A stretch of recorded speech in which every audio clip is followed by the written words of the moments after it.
I'm here with actor Joe Chisholm. Thank you so much for stopping by. Let's dive deep. When did you first? I know it's hard-hitting questions.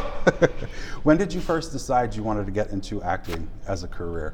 Okay, this is actually an easy one. I've had to answer this before. I start off easy, and then it's downhill. It was kind of by accident. I am in life an incredibly kind of shy, introverted person, and I was especially as a kid. But my older sister did pageants all growing up, and when we moved to, my dad was in the Navy, so we kind of moved all around. And when we moved to Florida, my sister was out of an age, she was done with pageants, and my mom assumed that if she liked pageants, that she would obviously like theater. So there was a local community theater next to where we lived, and they brought her to audition one day, and I was just in tow behind them. And she got there and refused to audition. She freaked out. And so I, for some reason, was like, I'll do it, like not really thinking anything of it, which it was, I don't know why I did that to myself. Well, look where you are today, I know, so it paid off. I was going to say, you have to thank your sister when you win an Academy Award. No. Actually, yes. Thanks, Amanda. This is as close as you're going to get to that thank you. Because on Academy Award night, he'll forget you. And so I did some ridiculous improv thing, and the part was for this little girl, and they changed it to a boy and gave it to me, and that kind of started it off, and it just kind of snowballed from there. Yeah. Orange Park Community Theater started it off. They were great. Did you have a fallback career that you were going to pursue in order to have something a little more? No, I'm one of those that was kind of silly / naive / bold, in the sense that, like, I knew early on.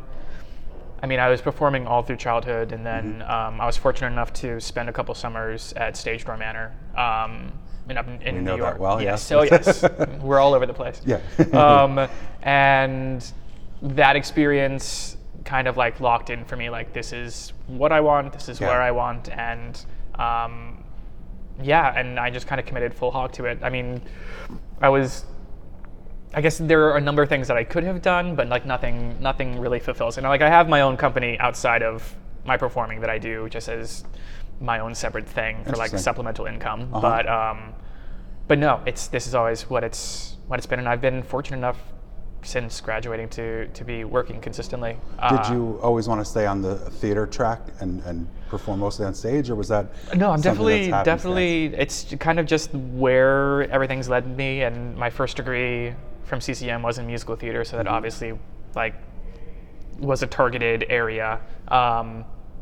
And then I did my master's in London in classical acting. So I mean, both of those, like, they kind of feed themselves toward this stage, but absolutely want to branch out. But I just go where the work goes. What were some of the classical works that really spoke to you? Shakespeare in general, everything. I have a deep affinity for Shakespeare, and I was lucky enough, a part of my master's, to spend a couple weeks in Greece, working with this company that was really fat. They were uncovering for the first time the ancient Greek language. So not Greek as we know it now, but really kind of how it was spoken way back in the day. And we had the opportunity to perform the Oresteia in that ancient Greek. So definitely have some love there. And then Chekhov is also another deep love of mine. Yeah. What was your first New York stage credit? So that would be right after graduating. I did this. It wasn't NYMF. It was New York International Theater Festival production. This new Alice in Wonderland musical. Andrew Barbados wrote it. The cast. Now everyone has gone on to do some incredible things, and I feel really lucky now looking back on it, because it was just such a wonderful group. It was such a wonderful little show, and it was kind of the first chomp of the bit getting out of school. That kind of, that was the first one, and then right after that, I did My Fair Lady up at Westchester. Did that give you the confidence to keep the momentum going, since you were booking stuff pretty quickly after? Yeah, and then. But then shortly after, while I was doing Westchester, which was in the first couple months, really after graduating, is when I decided I'm going to leave the city, and I moved to London for a year and a half to do a master's. I was happy, and I was getting work, and it was everything. The ball was rolling nicely down the hill. But as I said, my first degree was musical theater, and CCM is a well-known program. And while that is very beneficial for auditions for musical theater, oftentimes when you have that kind of stamp on your resume, you end up getting put into a box. And I didn't really realize that until I got to the city, that was an obstacle that we all have to overcome. And I am sometimes an impatient person. And not to be confused with an impatient person. Yes. Well, some days also that. And I didn't, I was told, bide your time, spend a couple of years focusing on musical theater, and then you'll get an opportunity to do other things. And I didn't really want to do that. So, so I went away for a year and a half and focused on just classical acting, and then came back kind of refreshed and renewed, and have been able to work in both kind of fluidly, which is a dream. And I mean, in the last couple of years, I've had the opportunity to originate new shows in the city, which is always a dream for anyone. So I feel fortunate. It's definitely been a different path than perhaps I planned, or a different path than I think most people would choose to go, but it is definitely my path, and I feel very confident in that. What is your comfort level? Where are you the most comfortable, in the classical or in the musical theater, or is it kind of equal? I mean, really in both. I mean, it depends. It depends also of which. I don't know. I mean, the last couple of shows I've done in the city have been new contemporary plays, and there is. I find a comfort. I do find a comfort in plays, just because in many ways, it is just as difficult and taxing, but there are fewer tool sets that you're having to use every day. If you could just walk in and be vulnerable and open and dropped in and be there with a partner on stage, then you're doing your job. And you don't have to worry about if you have a tickle in your throat or if you pulled a hamstring. You're not having to kick your face, you're not having to belt a high B. So there are less stressors, I think. So that's nice, but no, I mean, if you give me a good Sondheim musical, you give me a good Shakespeare play or Tennessee Williams, and I'm like, you're in heaven thrilled. Either way, right? Yeah. One of the shows that you did while you were here in New York is called Afterglow. Yes. And there was a nudity aspect to it. Did that add a certain level of nerves to the part? I know you kind of had a quick turnaround, did you not? I did. So I came in a month into that run, and it was initially, I was to be contracted for, I think, 3 weeks, and the show was going to close, and then we ended up running for a year after that, which was incredible, but it was a very quick turnover. I had 2 rehearsals, and one of those rehearsals, the second half of it was my put-in run, and then I was in the show. Yeah. So I'm grateful for that, because it didn't really give me a lot of time to really stress out. Yeah, it took your nerves away from that. Yeah. I'm not a super comfortable person. I don't necessarily like going to the beach. You don't see me walking around shirtless normally in real life. Right. Joe is not that at all. Too many years of chubby kid torture and PTSD to really kind of get through. But honestly, that's one of the reasons when it came into my lap that I actually chose to do it. At a number of shows that I've done, often have a challenge that is something I'm afraid of, and often if that is there, if there's that fear obstacle involved with a project, and that generally means it's something that I should do. That's interesting. That's really interesting. And so I try to leap at those rather than run away from them. And the Afterglow was definitely that. But the process The process was quick. Luckily, my co-stars were unbelievable and warm, and the crew was incredible. So it felt so safe and seamless and like a family from day one. And so that, in and of itself, helped immensely. Was there not any apprehension, but I'm sure you were doing press for the show?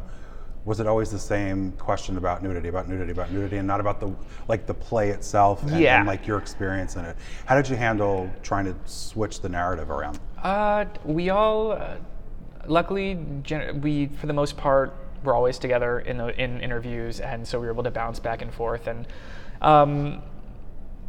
I mean, most of the interviews that we had, they were very cognizant. It would come up, but they were very cognizant of the fact that like that is not really what the show was about in any way, shape, or form. Right. And so we weren't always trapped in like the nudity topic. Yeah. But it's a valid question to bring up because it was a selling point, or at least a marketing thing for the show. But now, I want to ask you, since you brought that up, there's a lot of, the Me Too movement now with, women being used as objects to sell stuff. Did you feel any sort of, not sexual harassment, obviously, because of it, but did you feel that your body was being used to sell the play, or was that something that you really didn't mind? Luckily, that was never really an issue. I can understand perhaps in other shows where that might come up, but luckily, especially the way the show is crafted, the nudity, even though it exists within the show, it really is just a moment leading into the actual storyline. Right. So it never seemed exploitative, and that was something that I had talked to and thought about from the get-go when the show came up. Right. Is if I like I said, I'm not against nudity, but I'm only for it if it is not gratuitous, if it is driven by the plot, if it is necessary and honest in the moment. Right. Then that's fine. And because you have naked boys singing. If you want to see something like that, right, that's what you can go. And we fought very hard to like make that not, to make it clear that is not what we were doing. And so in that sense, and also the team behind us were incredibly supportive and very, very aware that they did not want anyone to ever feel uncomfortable. So it was a very safe environment. Yeah. So we never really felt at odds with any of that aspect of it. Good. Well, to steer away from that, you did bring up that you are attracted to parts that kind of make you uncomfortable. What were some of the other parts that you played, and what aspects of those characters made you uncomfortable? Let me think. Most recently, I mean, following Afterglow. I mean, that was one example. Asher Gelman, who wrote Afterglow's second show, Safe Word, I was a part of in the city, and that was another one that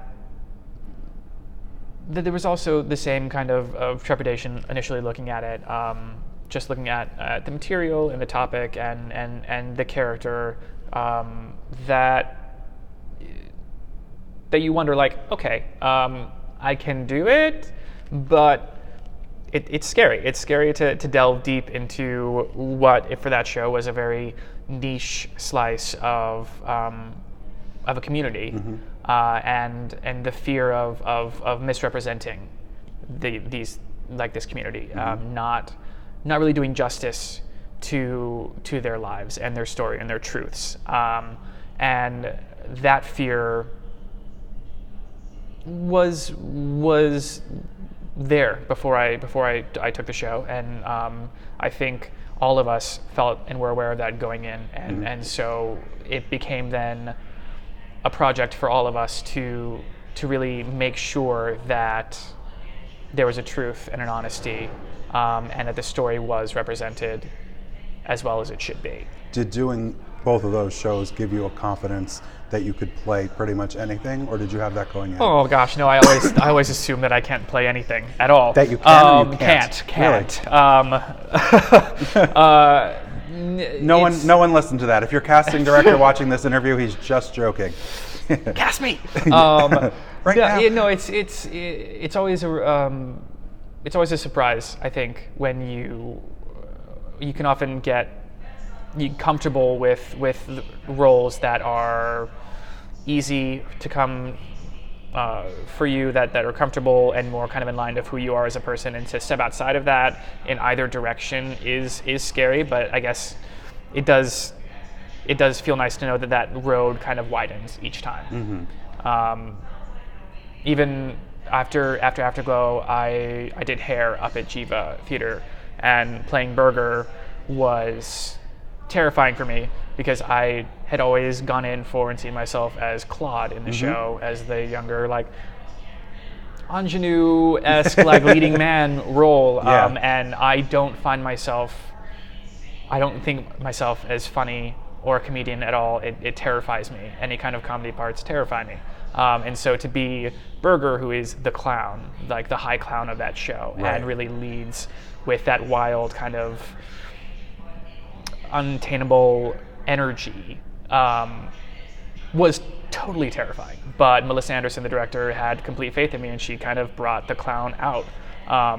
So like those things, those opportunities are wonderful because they scare the shit out of you. Yeah. But then afterwards you're like, okay, I can do that.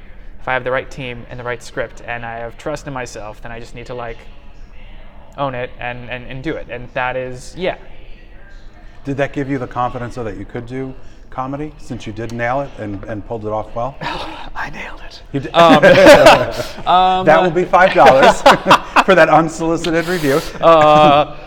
It still terrifies me. I mean, I would jump at the chance to do comedy. I love farce. I think it is one of the. I think clowning. I think farce. I think it is some of the highest form of craftsmanship in theater. It is so specific. It is so difficult. And so that's kind of why it terrifies me. But then even if I were to, like, master the craft aspect of it, then also you have to have that extra magic. Yeah, you gotta have that timing, and you gotta have chemistry. Yeah, there's a lot that goes into comedy. So I think that's kind of what scares me about it. But it's something that I do yearn to do. Yeah. Do you have? Is there a certain part in your head that you would love to get the opportunity to play? Oh. Casting directors, take note of this comment, though. I mean, there's. There could be a giant list of like the behemoths that are in the stage catalog, but I think, like, before I die, if I don't get the chance to play Iago in Othello, I will be incredibly upset. I think those kind of characters. I think as I'm getting older, I find the moral gray characters to be the most fascinating. It's the Sweeney rather than the Antony, who is adorable and has beautiful songs. It's Freddie Eynsford-Hill is a wonderful part, and I loved playing it. But the characters that you have to look at and really figure out how to make them sympathetic to the audience, how to become magnetic, how to make them fall in love with you, even though you maybe not have the best intentions. Right. That's what's fascinating to me. It's playing with, like, moral complexity. You've done some film and television work, not a ton.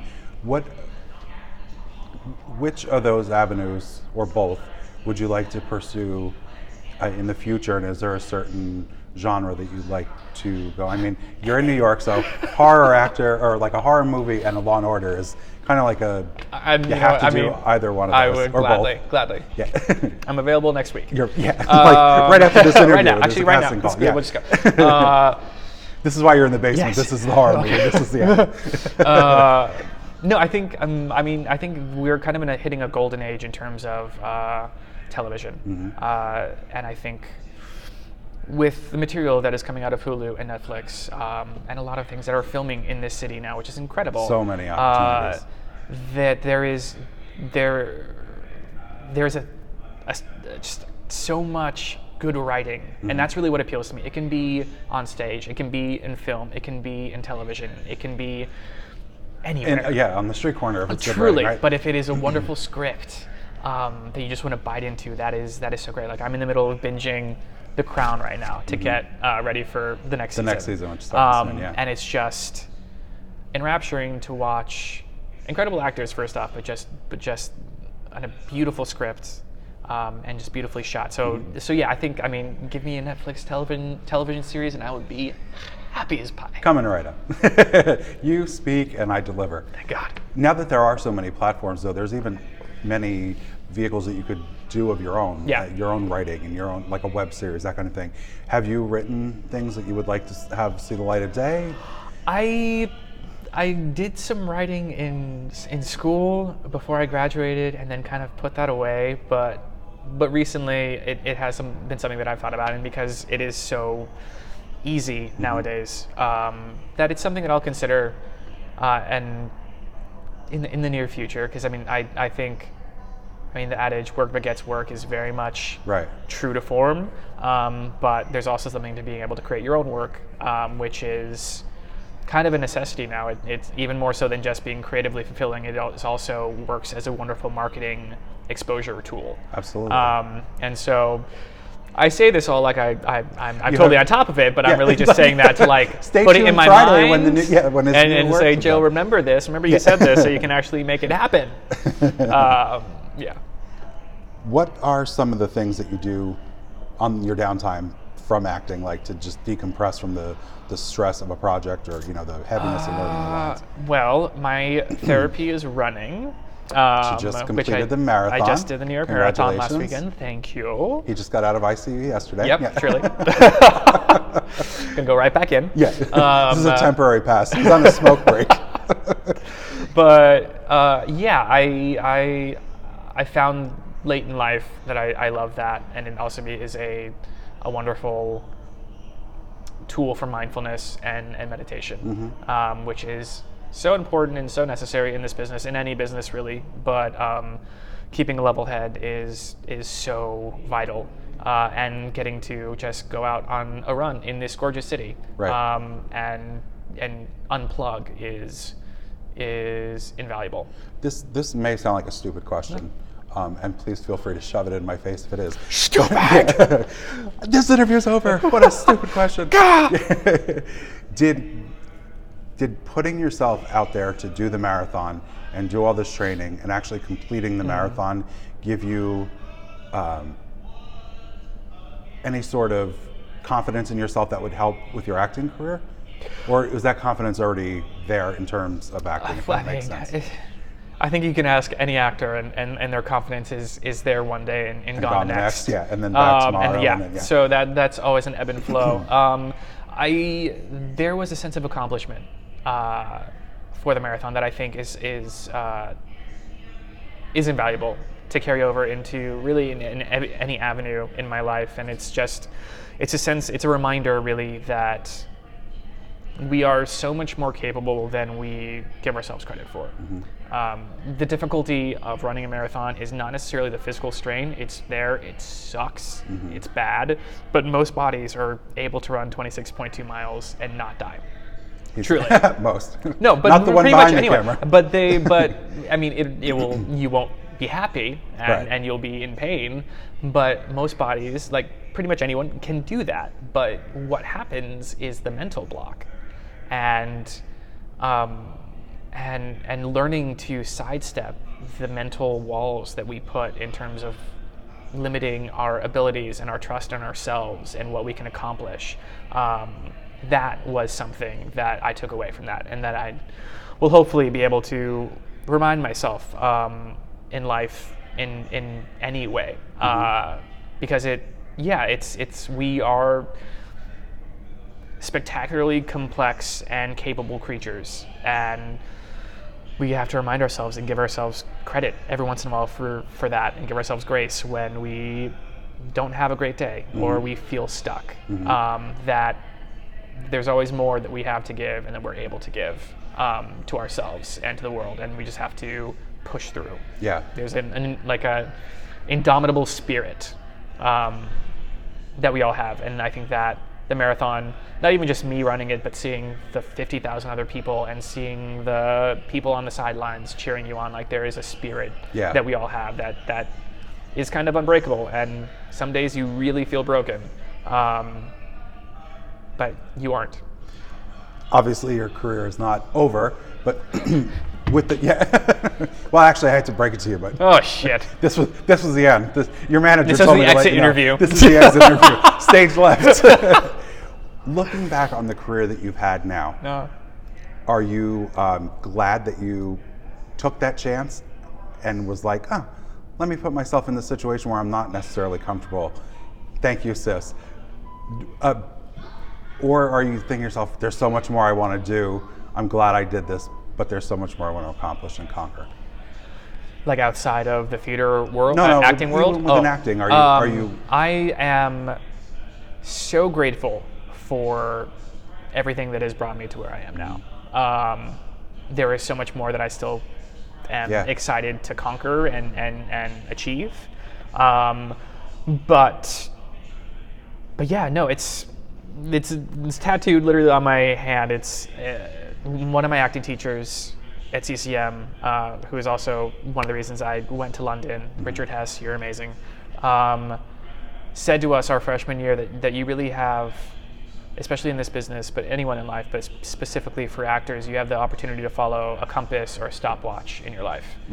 And so many people make the mistake of going for the stopwatch, which is how to get to the finish line the quickest, how to get to the next job, how to get there now, rather than taking the compass, which may lead you to very different avenues and paths that you did not necessarily expect to take, but it is your compass and it's your path, and you are going where you're meant to go. And just trusting fully in that allows you to like release yourself from the burden of comparing yourself to everyone else's journey, because everyone's journey is different, and it is so easy in this community to see the person next to you and to want necessarily what they have, or for them to want what you have, and that kind of mental energy is just it's toxic and it brings you down.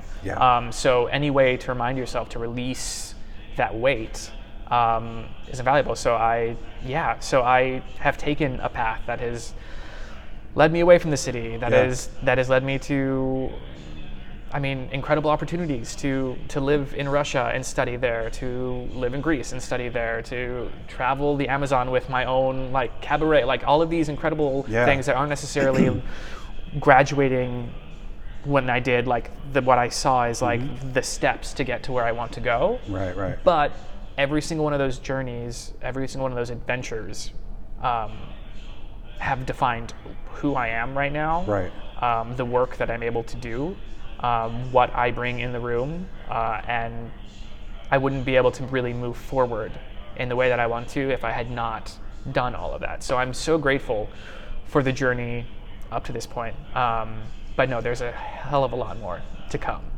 Well, if you think about it, if you continue to live here in this country, it'll be like living in Russia again. So, but I'm bummed. And finally, you did mention that you had a mentor. You just mentioned. What does it feel like to you to be on that stage and to be having that opportunity to be that person for someone else who's watching you on stage? Is that something that you, obviously not like, oh, well, who am I going to impress today and be their Whose superhero? life am I going to change? That's right.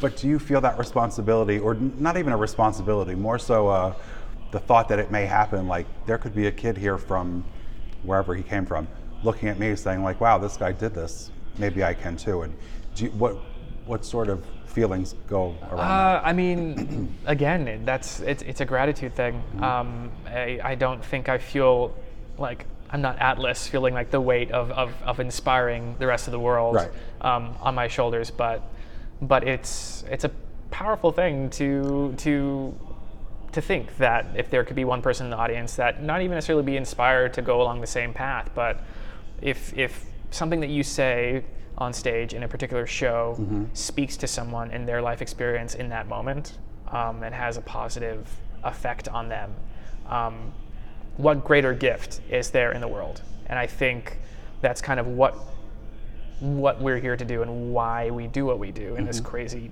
business that we've decided to subject ourselves to. But yeah, moving someone like that is that's the ultimate goal. I mean, applause is applause. It's a Pavlovian response at this point. Like, the show will end and there will be applause. But so do I have to clap when this is over? Yep. Yep. And standing ovation That's of right, one. Yeah. As I yank the tripod with me.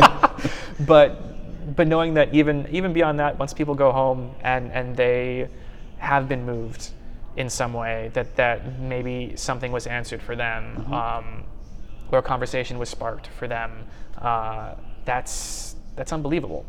And so I think that's the true joy. I mean, getting paid is fine. I was going to nice. say Oscars are great, but if Oscars little are great. Billy from Madison, Wisconsin wants to be an actor, right? But it's true, and it's well, because you could go into acting to be famous, or you can go into acting because you want to be an actor and to either inspire or just show people what it's like to enjoy acting. I think luckily, or not luckily, it becomes very clear as the years go by in the city that you see those who are here for the acting, and they're the ones that endure. They're the ones that have longevity in the career, because again, the fame, that's the stopwatch. That's just trying to get as many likes as possible, as quickly as possible, the biggest paycheck as quickly as possible. But like everything ends at some point. Right. The contract always is over, and it's about building a foundation as a human being outside of your performing work, but also building a foundation within your career to carry onward, to carry upward, and to build that longevity. And that's kind of what it's about. It can't be about the paycheck, because Lord knows. Yeah. It ain't that good. You're like, That's where Meryl Streep. I have to get to my Mercedes. I know, right? Right about now. Joe, thank you so much for taking this time to meet up with me. It's been an absolute pleasure. And I hope to sit down with you again. Absolutely, please, thanks. Anytime. All right, tomorrow, 5 p.m. Okay. Same bad time. You have No, it's to gonna book be. a job. I'm gonna be singing The Inheritance tomorrow night, so I'm not available. We will. I'll wait for you at the stage door. Okay. Weren't you in Inheritance?